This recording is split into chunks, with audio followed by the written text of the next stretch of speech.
Well, hello there, and welcome back to the After Hours podcast here at Midwest Whitetail. This is officially episode 1 of the 2024 hunting season. And to say we're excited to be back is an understatement. Kicking things off on this one, we're going to be going over the first archery kill of the year, and that was with Owen and his great friend Joe.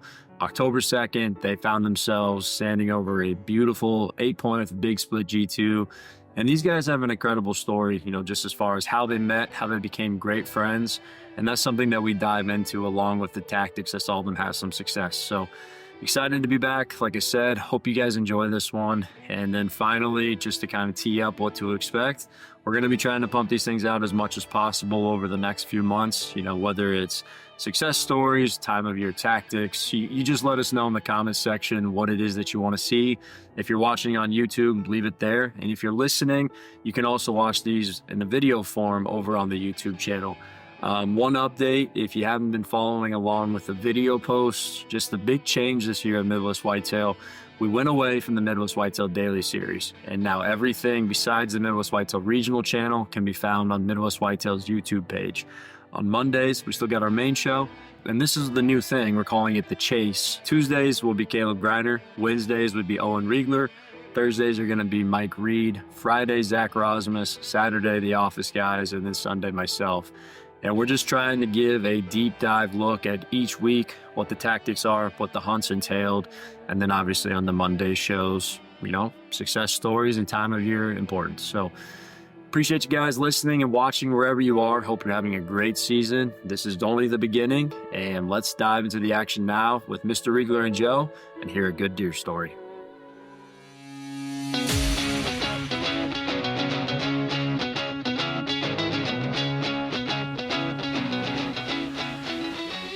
Well, as promised, we've got Mr. Owen and Joe, talk of the town of Midwest Whitetail, somebody who's actually having a solid hunt. And we can start in a lot of different places. But I think, guys, what would be very interesting for folks that don't know, whenever I hear, and this might be a weird way to start it, Joe, but it's like when I hear Owen ever mention anything about you, it's like he's talking about a best friend. And I know that Owen takes his friendships very seriously. And so one thing that would be very interesting, because I've had the privilege to watch the reaction when you guys found the buck. I've seen Owen kill a lot of big deer. I've not seen Owen react that way, walking up on a deer in a long time. And so I think it would be kind of cool to talk about, in the beginning, how'd you guys meet? How long ago was it? And then we'll circle all the way back to the moment that the team and the viewers are going to get to see here coming up soon. Right. Well, it's been 15 years. I would say I'd have to, I don't even remember the actual date, but I've done taxidermy for 21 years now. So it really, that's where I first met Owen, was through taxidermy. So I did some work for him, and then I never seen him for quite a while, a couple of years in there anyway. He was doing pools and stuff by himself, so I'd hardly ever see him. He was always busy. And then one day I was shed hunting, so I had my truck and my 4-wheeler, and he rolls up the driveway just out of the blue and asked me what I was doing, and I said I was out shed hunting. Oh, you're into that? And I said, oh, I was picking up sheds before I was even shooting deer. So I said, that's just part of my, it's something I'll just always do. And he said, well, I got a couple farms if you want to shed hunt. I was like, what? My mind exploded. I'm like, you're kidding me. This is something you don't get in life, is you don't get somebody just say, go shed hunt. 25 years ago, you can knock on a door and somebody say, well, what is it? You'd have to explain to them what a shed antler was, because they didn't know. Well, you don't get that anymore, So to have somebody do that, I'm like, holy cow, yeah, I'll be there tomorrow. So I ran across a couple farms that he had, and I gave him all the sheds that I found, and he's looking at it. He's like, yep. That they're all accounted for. You must be a pretty solid dude. And I'm like, well, yeah, I told you I'd give you all the antlers I found. I'm not keeping anything. So, and I think from there is where it really, we just started talking more and more. And then I ended up bumming a tractor off of him one time in a disc, and started my own food plots on my own permission pieces. And then we got to talking back and forth. And it'd been several years down the road. I remember it was close to deer season, if I remember right. He dropped in one day and said, "Hey, I need help on the farm if you're interested in work." And I've just always been the one that just never said no. If a door opens, let's go. So I said, absolutely. And I think that's when from that day forward, I worked six years. Worst decision of no, no, I'm telling you what, most everything I know today about deer came from him. So that 6 years was a hell of a learning experience. Let's just say, to put it bluntly. And I guess for me, hunting was, I'm going to go out and I'm going to sit on the ground or in a tree. I'm going to shoot a deer. And I'm going to go home. I didn't really piece together the little things, the entry, exit, we worked wind, but then you got into thermals, and it was just like a whole new ball game of hunting deer. And then it made sense why I spent most of my life shooting 120-inch 2 and 3 year olds. So I was happy with them, but once I got on board with the program and he started showing me all these new tricks, I'm like, I can do better, So, but anyway, that's how I got to know Owen, and to this day, still talk to him a couple times a week. It seems like, at least, yeah, every week, yeah. And Joe knows so much now. I think if I bought a farm, I could just, hey Joe, will you set that up for me, and he'd just go do it, and it'd be done, So it got toward the end of it. It was so nice to have Joe on my side. I know everybody I talked to. I said, you tell everybody about how wonderful Joe is and how much I like him and everything, because literally could just give him a list, and I could be super busy. I got to go work on pools or whatever. I could just give him a list and leave, and that would get taken care of. So you never had to worry about it. And we just built that trust over time, and that's why he got to be one of my best friends, at the end of it there. So it's pretty cool. Yeah. Yeah. Well, a few takeaways from my perspective. Number one, it's unfortunate we didn't get to meet so many years ago when you were letting people that you didn't know on your farms. That's not happening today. Two, yeah, it's pretty cool, it's like you talk to people and how many different ways hunting can connect them. Could be a deer story, could be, you just met randomly, could be a mutual friend, could be a shed hunting experience like that. And obviously at the time you have no idea where it's going to go. But, what we're talking about today, it just starts at that foundation. When I watched, like I said, and obviously a viewer hasn't seen this quite yet. So if you're listening, this episode, this kill, this hunt, it's going to be coming to the Midwest Whitetail platform here soon. But, we get the opportunity to kind of review the raw footage and the clips, and the emotion that poured out and the excitement for each other, it just really showcased to me all the things over the years, Owen, that you've told me about Joe and how much you appreciated him. And whether or not we spend a lot of time talking about that, I mean, you guys covered it right there, but it's really fun to hunt, but it's way more fun to do it with people who you care about. The Loch Ness recovery last year, this hunt. And so I just, whether or not that organically becomes part of the story, felt like on the front end, it was very important to talk through, because ultimately, when you're putting out these videos and you try capturing all these different things, I think sometimes, unfortunately, we don't capture how much fun it really is and how much fun you really are having. And you guys filmed together for how many years? I mean, this wasn't obviously the first hunt, so. 3. Right. Yeah. Yeah. What comes to mind for me on that, Joe, is just, that was a long time coming. That was overdue to me. And for that to come together like that, it was so exciting to me, because all the years we hunted together, and Joe has shot, quite a few deer off my farms, but we were never together. I'd go set a spot, he'd go set a spot, or he'd go with his wife and they'd get one or whatever. So we never got that camaraderie of being able to hunt together, other than when he was a cameraman, which obviously we had a great time. And I've always told everybody how funny Joe is. So we had a blast, but he is one funny dude. If you get him cutting up a little. Couple beers. Yeah. Yeah. Couple lattes. Talking about the hunt, what is it today? October 4th. I had a very interesting October 4th, which we can talk about that at the end. But we're going back a few days. Opening day was only a few days ago here in Iowa. And we had a pretty good cold front for, the time of year and good change. Weather variables were in your favor. You and Devin took a shot on a different buck. And when we were talking about that particular hunt, in your closer, you talked about Joe was coming into town. You were going to make a move on a deer. And so that would be October 2nd. Do you want to set the stage for the listeners? Why were you so confident in the spot? What were the conditions? What was it that, triggered you guys to go in there, despite that being the day after arguably the best weather? The cold front, right?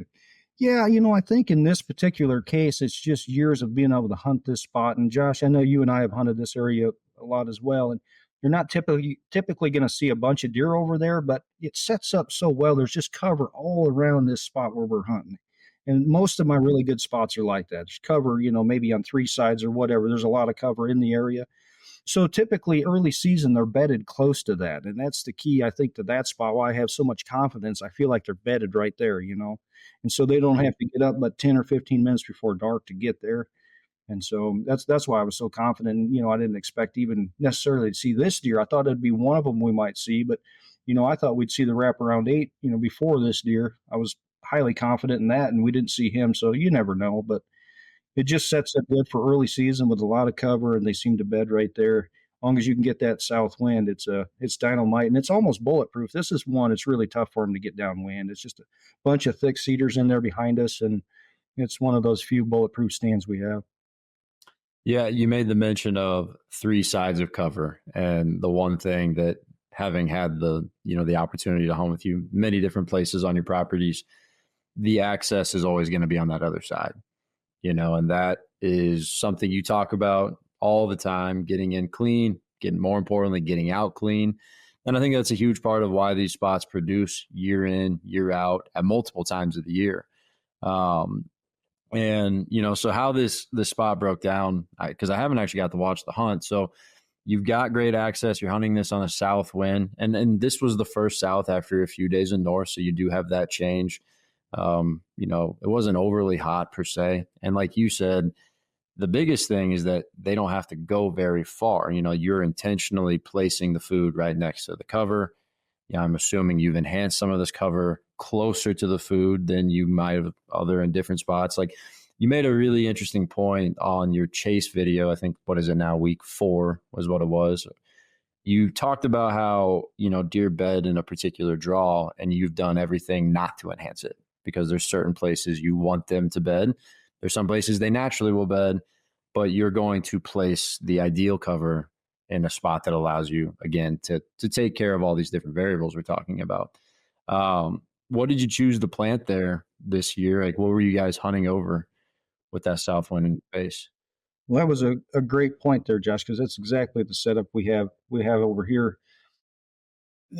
Food wise, I've got corn there, and we tried putting some rye in, and we got some bare soil there, and I don't know if I sprayed that twice with some residual and stuff wouldn't grow in that bare spot, or it just got packed so hard from rain you couldn't get to seed the soil without drilling it. But we tried to broadcast that, and that didn't come up. So primarily it's just corn right there right now. And like I said, with that cover close, it's nice little setup.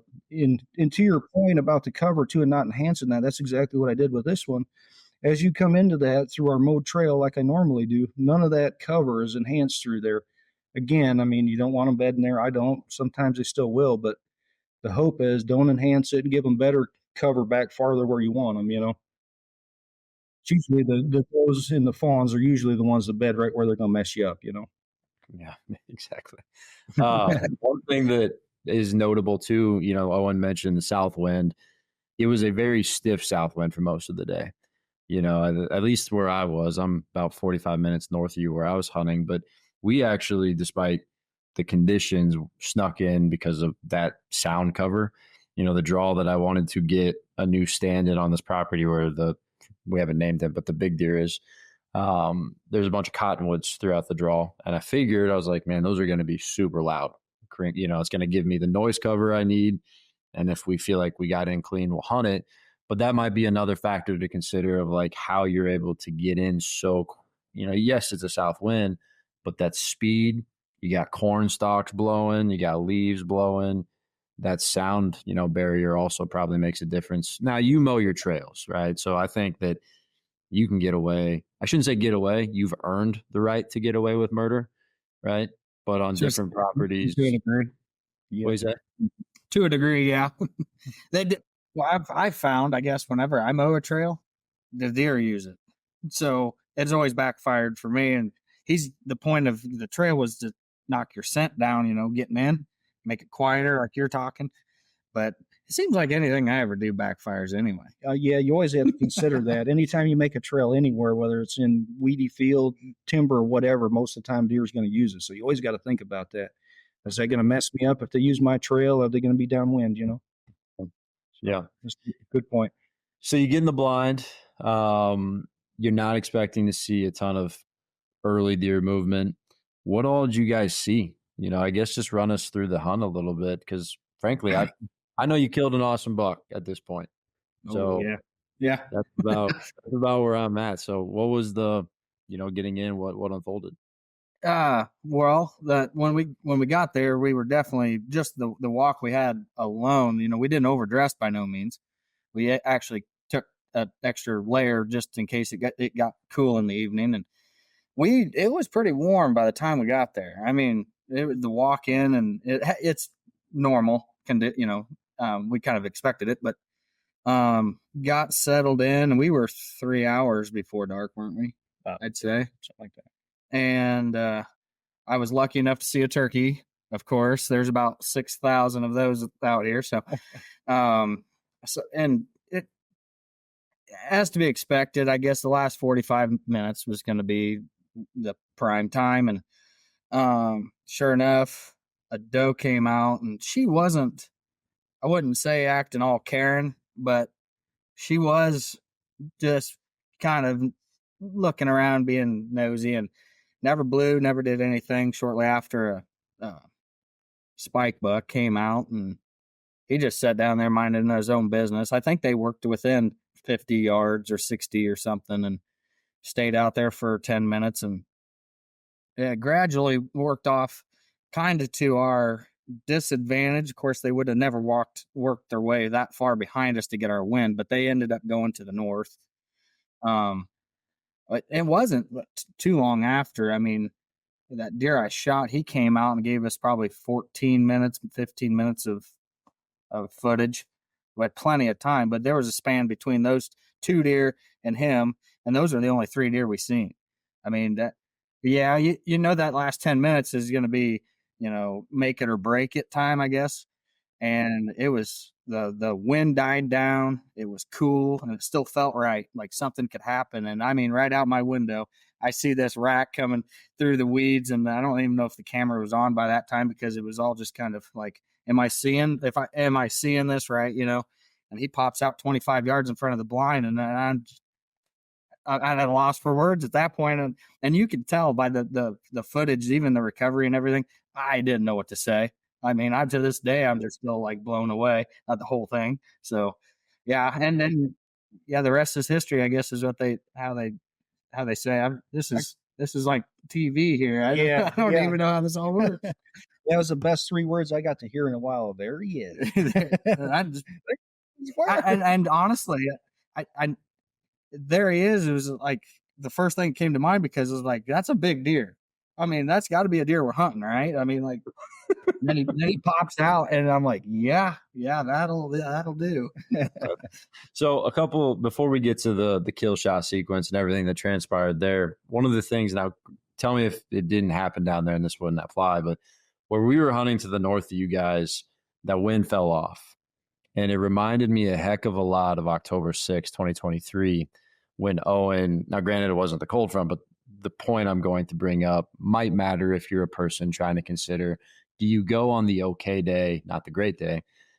The wind speed fell off. If you remember, one of the things you noted last year, Owen, when Loch Ness stepped out the day before you killed him, he stepped out super late, and you made a comment of, well, maybe he was bedded further in a spot that got him out of the wind. Is that something that you factored in when setting this spot up? Was it the protection with the south winds for these deer? Are you considering those variables? Because, you know, they don't have to come. I know that spot, so I'm trying to paint a picture for the viewers of that.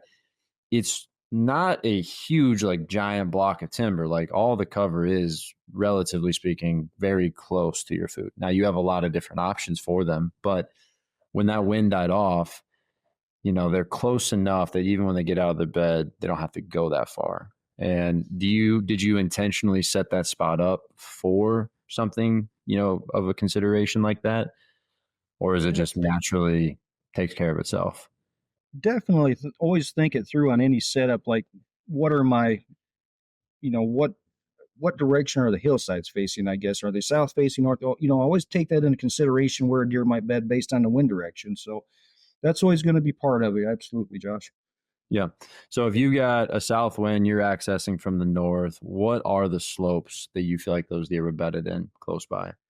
Well, on the serious, if it's just south, I mean, mainly going to be a north facing, especially if as it gets cold, they're going to be out of the wind. I learned that a long time ago. If it's cold, they will use the littlest advantage to any kind of a wind break, whether it's a terrace or whatever. So a lot of times we overlook stuff that they would bed by just to be out of the wind, but absolutely look at all that kind of stuff. So north facing slopes, in this case, I think we may have had a little west in it. So even something east facing, might have got them too. And there's a lot of different ravines and stuff. You know what this country looks like, Josh. There's a lot of draws and ravines. So you have a lot of different hillsides, face different directions. So in this particular case, you probably have deer bed in there on any wind direction. Yep. And the reason why I bring it up is simply that if you're somebody who's like, man, I put food next to cover, but they never get there on time. I feel like there's so many people, including myself, that have been like, that's a great food plot for me. I like that spot. That's a cool spot. And then you get frustrated because you don't see the activity you would expect. And just getting to be surrounded by, kind of like you talked about, Joe. I mean, when you get to rub shoulders and conversate and just constantly shadow people who think about all the micro details, there's a lot more happening than why that deer walked out on a quote unquote not super stellar day. And it wasn't because it's like, oh, that's Owen Riegler's farm, low pressure, that must be nice. It's because there's a lot of different factors that have been considered of why it's there. You know what I mean? Like, you could put a food plot on a lot of different acres of that property, and they probably all wouldn't operate the exact same. And we might not even be having this conversation. So just for, if consider all the different factors in the time of year that you're going to be trying to key in on the spot that you're hunting.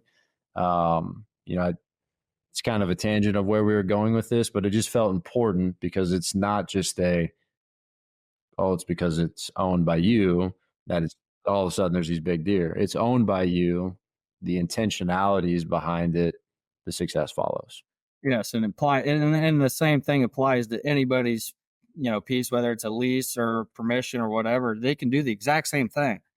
And to paint more of a broader picture of this particular setup, if you drive by in the 9 years that I've been around this farm, it's always been a food plot. So it's one of those long draws that used to be farmed years ago, but now it's just kind of one of those too small to even mess with. And it's a staging food to get to the broader, bigger ag field in the evening. It's just, it could be anywhere. It could be on anybody's property, and just a little bit of thinking ahead and planning. It's very doable. It's very doable. I think the other big takeaway is just leave it alone. This applies to any spot. Just leave it alone until you get the right conditions. Then go kill him. Just stay out of there. I mean, I had a similar situation on the first. I wanted to go to a spot pretty bad, hunt a deer. Conditions weren't right. That wind speed was going to die off in the evening, and I knew what that meant with the thermal carrying down the hill, So we just called off that, and we'll wait for the times right. And that's what I mean by just stay out of there. Yeah, we could have went and hunted that, but then you just, cut your chances in half on the next hunt, and then even lower on the next one. So that we'll see what happens when I finally get to that spot. But I think that is key, is just leave them alone. Well, I couldn't imagine a 50 deer sit there. Right. And so if we saw 3 and you screw that up once, yeah, come on, you're limiting your chances here. But Let me pose you a devil's advocate question. You're in my situation, and that's you have a brand new property. You do have the deer of a lifetime on it, but your assumption is that number one, you have no historical data of what is good, what isn't good. What is that fine line of make sits to learn versus be so scared to go out there? You know what I mean? Because I feel like that's where we're at. It's like That's always been me. Always been me. I hunt fringes. I don't go in anywhere, and that's always, and I feel like I'm coming to learn that's always bit me in the butt. Like I don't take enough chances. The deer's there. He ain't gonna be there forever. Come November, that deer might end up somewhere else dead. So, and that's kind of where I think we're at with that property. Like already my, I guess, assessment is that they summered there. It makes a lot of sense why. The second those beans defoliated, it's now all of a sudden became this pass-through property.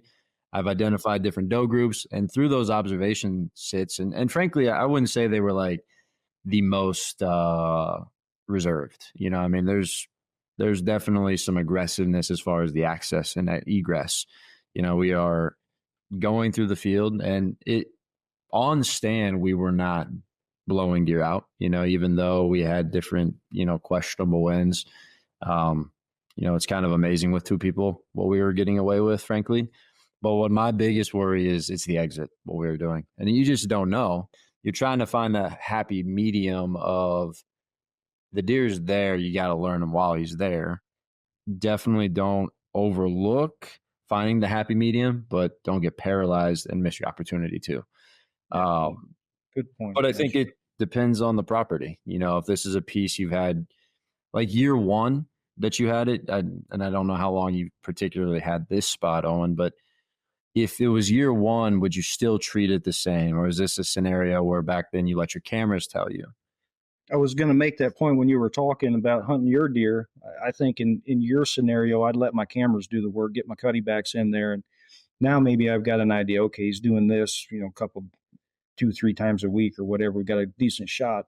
Then I'm going to wait for one or two triggers. Like I'm going to wait for that temp drop, wind switch, rising moon, whatever. Give me a couple triggers before I go all in on him. Yep. But I also like your idea of just sitting back and watching, observing, trying to learn that way too. That's another great way that you're seeing a lot more than your cameras are. Yeah, and the most, I guess, X factor of this property, and we'll get back to the story that everybody's here to listen to, but the X factor is there's no guarantee we have it next year. Does that make sense? Like, I don't.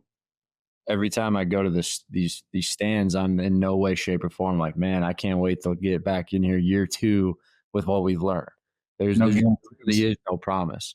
And I think that that's definitely influenced the way that I've gone about it, because it's kind of one of those, like, I don't want to just watch all this pass me by and then all of a sudden we're like, wish we would have tried that. Now, like I said, I think 99% of the time being cautious and following every direction that you just talked about definitely will yield a lot better hunting season.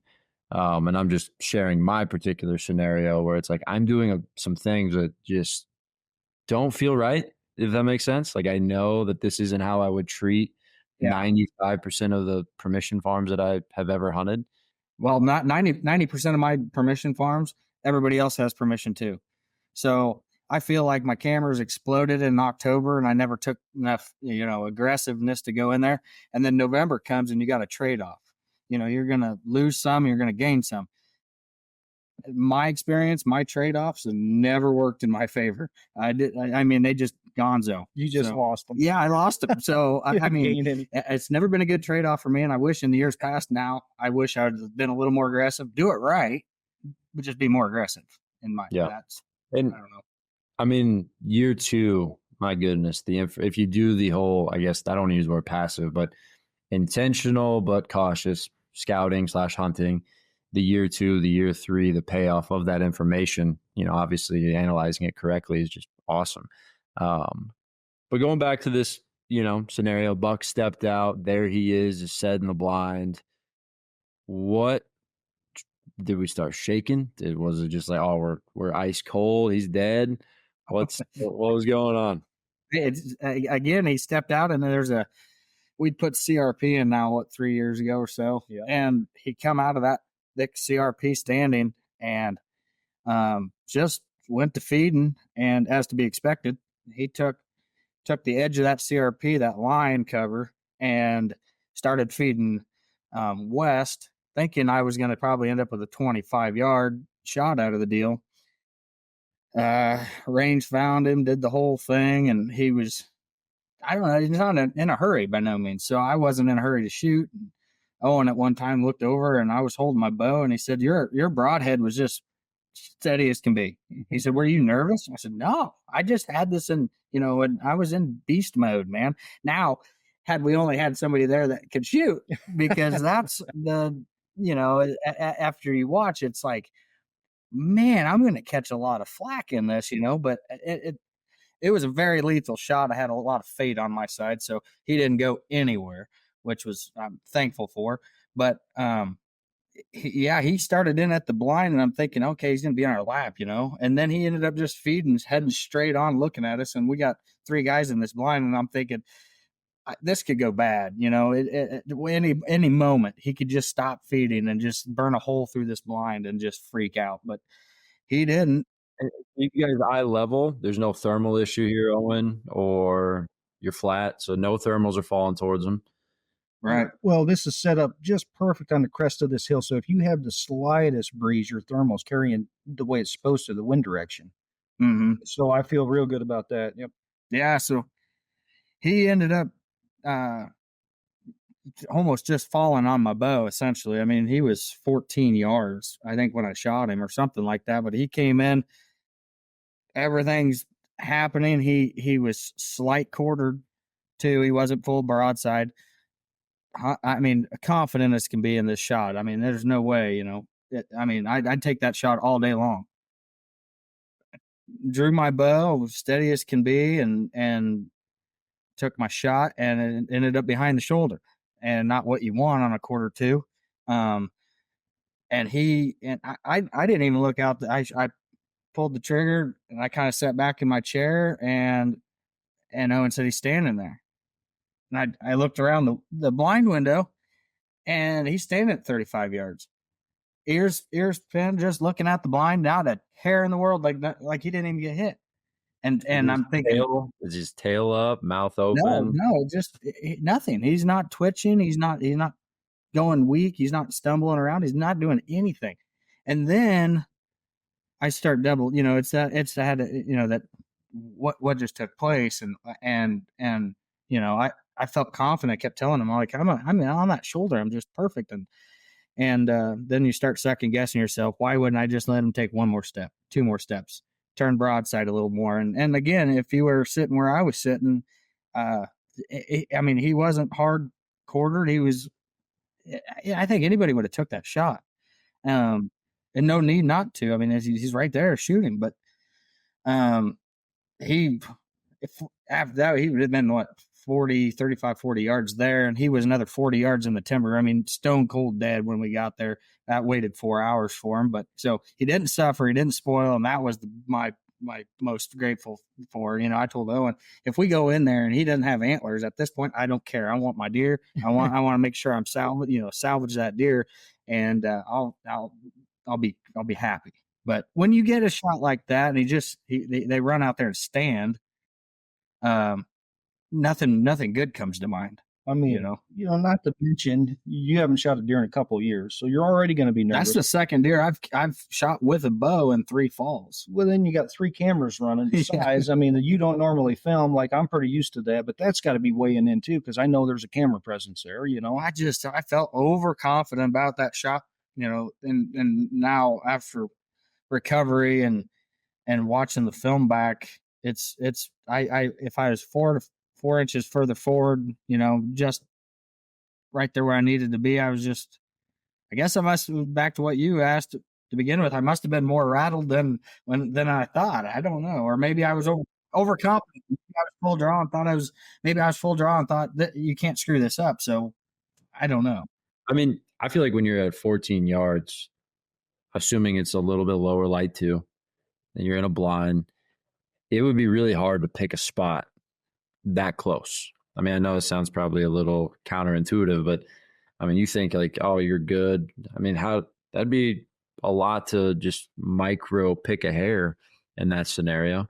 And I mean, at the end of the day, it worked out and you do your best to learn from it. And that to me is my favorite part about filming.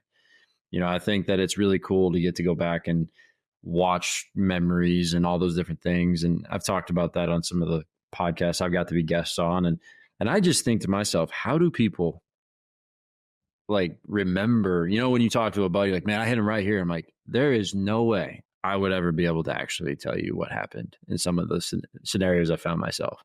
Because you think something happened and you watch the film and then you can make a good decision.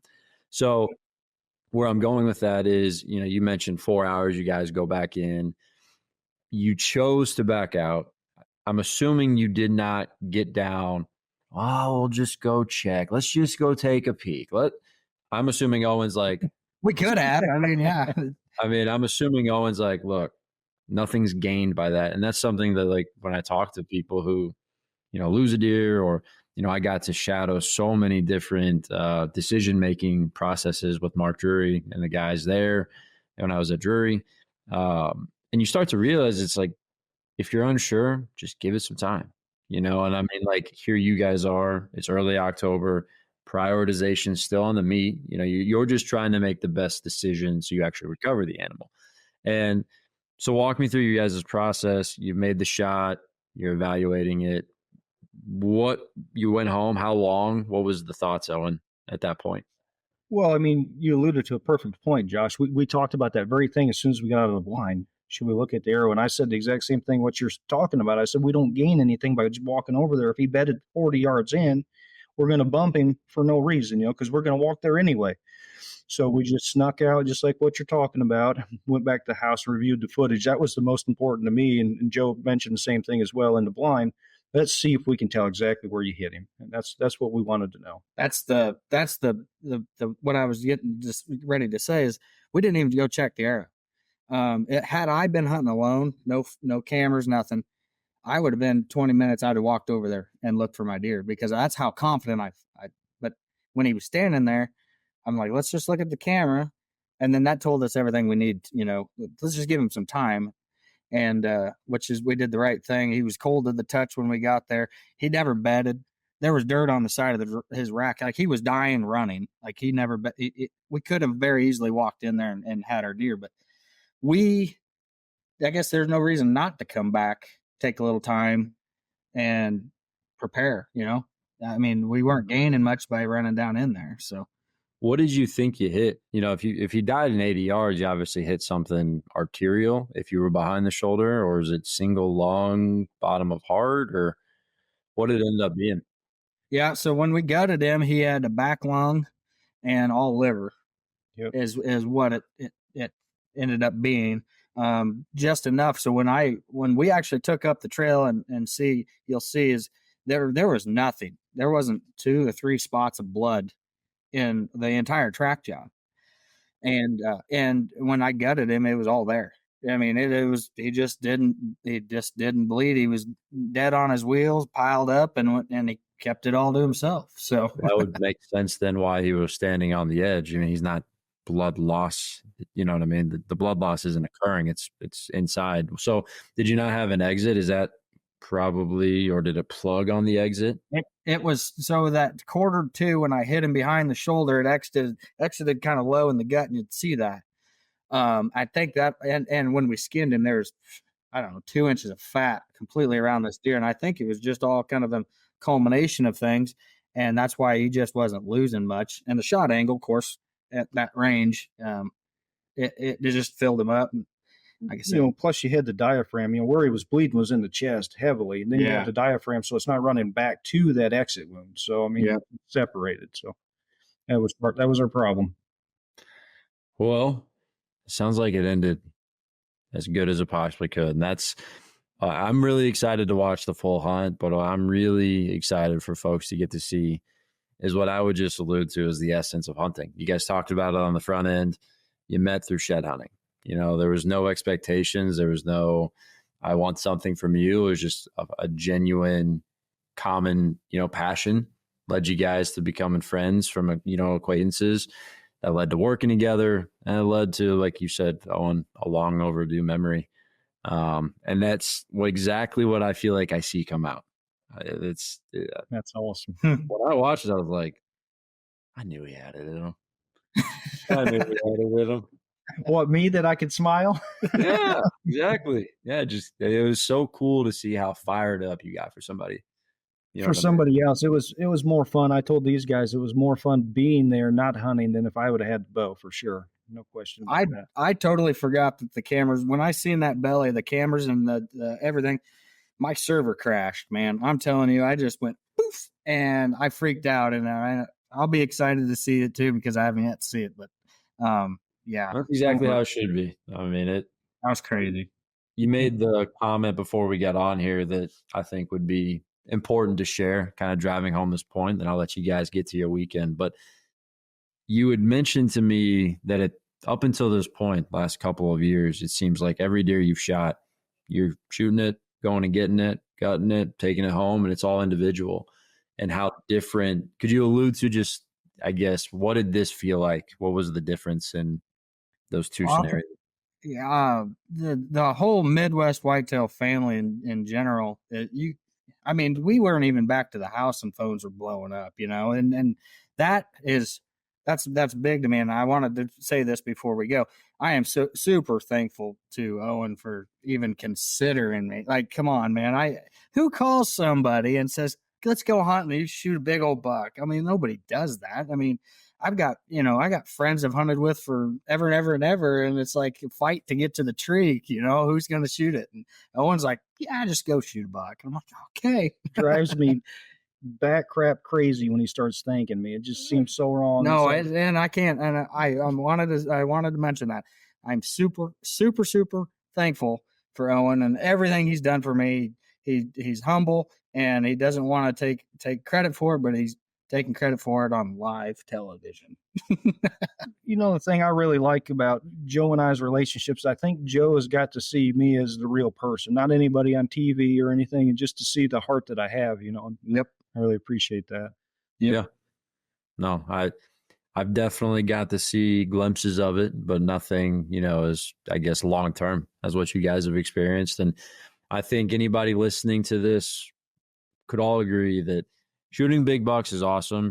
Shooting does, shooting whatever it is that makes you happy is incredible. But when you get a nucleus of friends, family, whatever it is, your quote unquote tribe, getting to share those pinnacle moments and the ups and downs, just, it's funny how the deer on that wall become a memory. They're a mount. But the ones with the people, those are the ones that I think we're going to remember the most. And I will say congratulations. I'm excited for people to get to watch this hunt. And hopefully this is just the first of many for another good season for the entire team. I mean, there's obviously a lot of bucks that guys are after.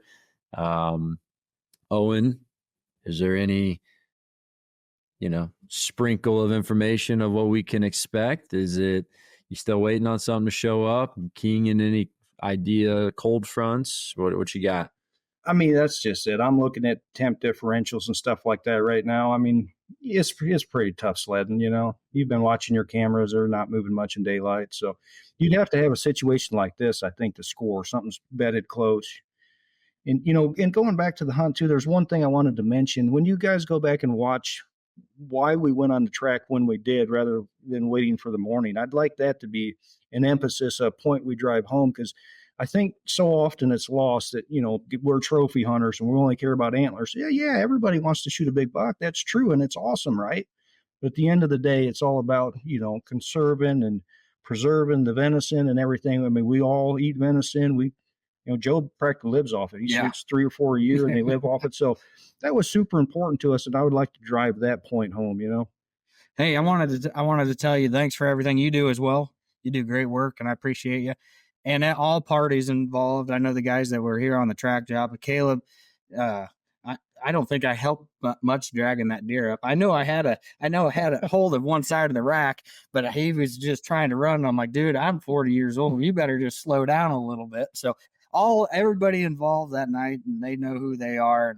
And my wife, I gotta say, my wife she'll be watching this, so I have to mention her. Thanks for everything she does for me. She's a big help. So, and I wanted you to know that I appreciate you. So, Well, no, I appreciate you guys. I mean, I tell Owen it all the time, but it's like Midwest Whitetail brought us all together for sure. But I mean, at this point, everybody's family. You know, I don't know, just what it is. And the hunting is a heck of a lot more fun when you have people to share it with. So I'm super happy for you guys. Like, I mean, I wish like heck we would have came down. I should have just said, sorry, I'm coming. You don't.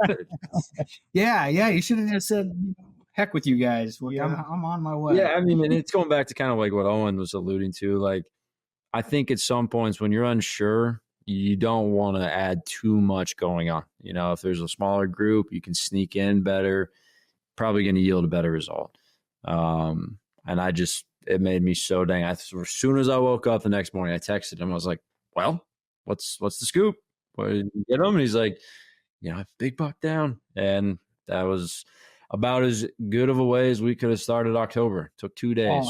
Well, when I found that deer, you could have heard me in Kansas. I'm not kidding. I came through there, and even after all that, here's a deer standing behind us. I don't know if I sounded like a deer or what. He came walking up behind us. I'm like, that's never happened before. That's weird. Yeah. The story of the split G2 weight is going to come soon. I'm very excited to showcase it, and I know Gavin's going to do a great job with it. As always, everybody taking the time to listen to the After Hours podcast, thank you so much. And hopefully these are going to get rolling consistently here with good deer stories. We'll try to bring the good, the bad, and the ugly of the current events. I'll tease it for the next podcast because hopefully I have a good update with it. But today, hunting the big deer, had two very, very nice police officers, lighted up my truck. It was kind of funny. And I feel like now I need to actually explain this before people think something was actually wrong. But we took a shot on the big deer today, had, good wind for it, high pressure. We figured why not? I was going to Eastern Iowa for an extended time. So I'm like, whatever, and my main thing was that I was like, they're going to cut these beans any day, which ironically about an hour and a half ago, they're in there combining. So, it didn't go the way we expected. We get into the tree stand, feeling great. We just had a deer daylight there on the 30th, and the conditions were very similar. I'm like, this could be the trigger. We had rain last night. I was hunting mock scrape that he was hitting. And we're about 8 minutes or so away from that time frame. And we're on pins and needles. I'm like, if it's going to happen, it's going to happen right now. And I just look out to my right, and I see blue and red. And I'm like, oh, that's crazy. I can't believe I can see that from here, Back to looking at the deer. I'm like, where's he at? Looking. I was like, oh, what? And I look back. I'm like, that is right by my truck.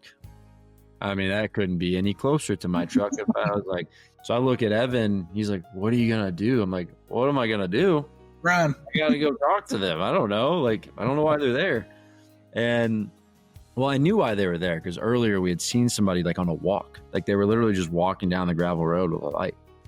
And then they kept kind of looking back at the truck. And I was like, that's kind of weird, whatever. So I get down and I'm literally running through the beans because I'm wanting to get back as soon as I can. And the second sheriff pulls up and I'm like, what is going on here? And albeit I definitely I was on the wrong side of the road facing the wrong way because I wanted us to get ready in the gravel. We put all our clothes in one of those Onyx bags, and it rained really hard where I was hunting last night. So the edge was muddy and I was like, we'll just park this way and we can get ready in the gravel. Bad decision. And, go up there and the lady, they're both female officers, and they're like, well, I think we know why you're here. Because I'm showing up in all camo, Yeah, I figured I better come say hi. And, parked my truck, all was well, and ran back from the stand. We saw one doe. But the saga with that buck is exactly what we expected. And hopefully it's got a good ending.